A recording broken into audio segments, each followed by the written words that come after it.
Greetings world. We are Anonymous.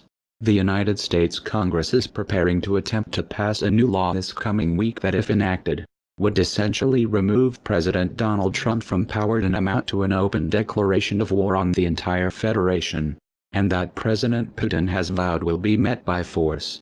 A new U.S. law deceptively named Countering Iran's Destabilizing Activities Act of 2017, in order to keep the American people from knowing its true nature, was introduced in the U.S. Senate and passed by a vote of 98-2, and whose final version, posted on the U.S. House of Representatives website last night, shows its true aim/goal, as more than 80% of it is devoted solely to taking all power away from President Trump, while at the same time openly declares on Russia, under the U.S. Constitution that provides for a tripartite, three-part form of government equally dividing state power among the executive branch, legislative branch and judicial branch.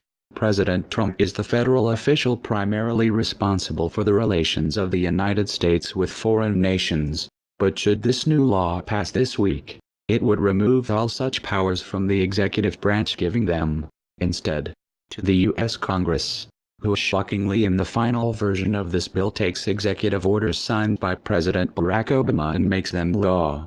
In 2014, President Obama signed executive orders imposing sanctions on Russia, which the executive branch has the power to do. But for the first time in American history, the U.S. Congress, as the legislative branch, takes these executive orders signed by Obama and orders President Trump not to ever remove them, thus effectively negating his ability to conduct foreign policy.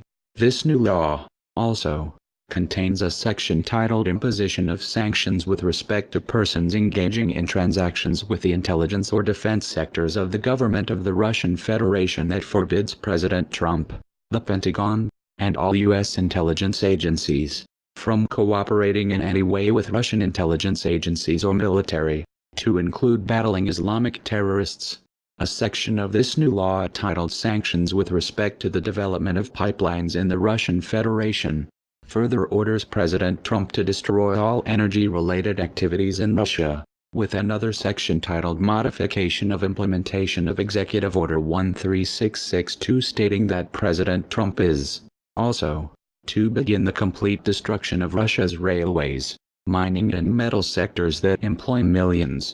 Another section of this new law titled Imposition of Sanctions relating to special Russian crude oil projects, orders President Trump, likewise, to destroy any company in the world that cooperates with Russia's state-owned energy companies supplying natural gas to the European Union, with a section titled Sanctions with respect to investment in or facilitation of privatization of state-owned assets by the Russian Federation, going even further by ordering President Trump to keep Russia from even being able to privatize its government-owned energy assets.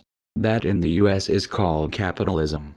In the section of this new law titled Imposition of Sanctions with respect to activities of the Russian Federation undermining cybersecurity, President Trump is further ordered to begin the wholesale destruction of Russia's entire internet structure in retaliation for Russia's supposed hacking of the U.S. election, and that Foreign Minister Lavrov has stated the U.S. has given absolutely no evidence for, and his stating, "I cannot imagine that with the experience of the CIA, National Security Agency, FBI and many other intelligence and special services in the United States, there are no experts who can present to the public the facts the way which would not compromise the sources. If this is the case, then there is no single professional in all these 17 structures. I cannot just believe in it, as Syria's grip of steel against ISIS shows that the end is near for these global terrorists." Another section of this new law titled Sanctions with respect to the transfer of arms and related material to Syria orders President Trump to destroy anyone rearming Syria too, and whose only beneficiary, of course, will be the Islamic terrorists America keeps saying they want to defeat, but never do, with Russia controlling the only access to the International Space Station.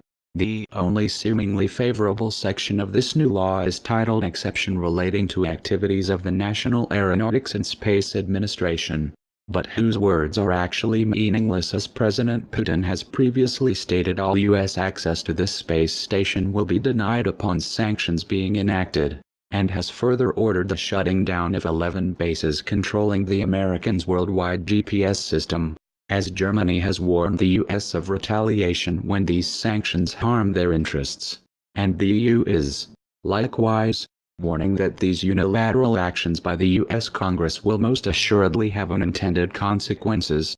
The unholy alliance of the Obama-Clinton Democratic Party with Republican Party warmongering neocons is listening to no one but themselves, and who actually believe that they can dictate the destruction of Russia without any cost to them being paid.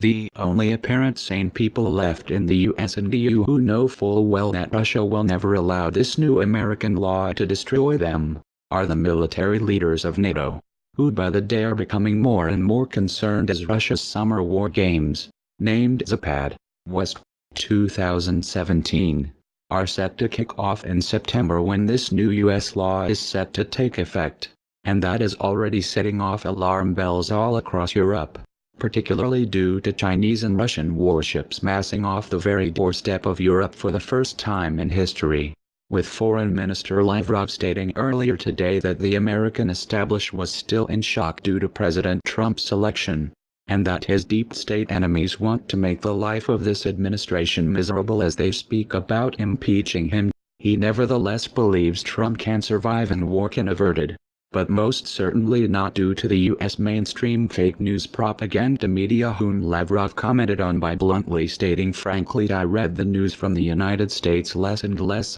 We are anonymous. We are legion. We do not forgive. We do not forget. Expect us."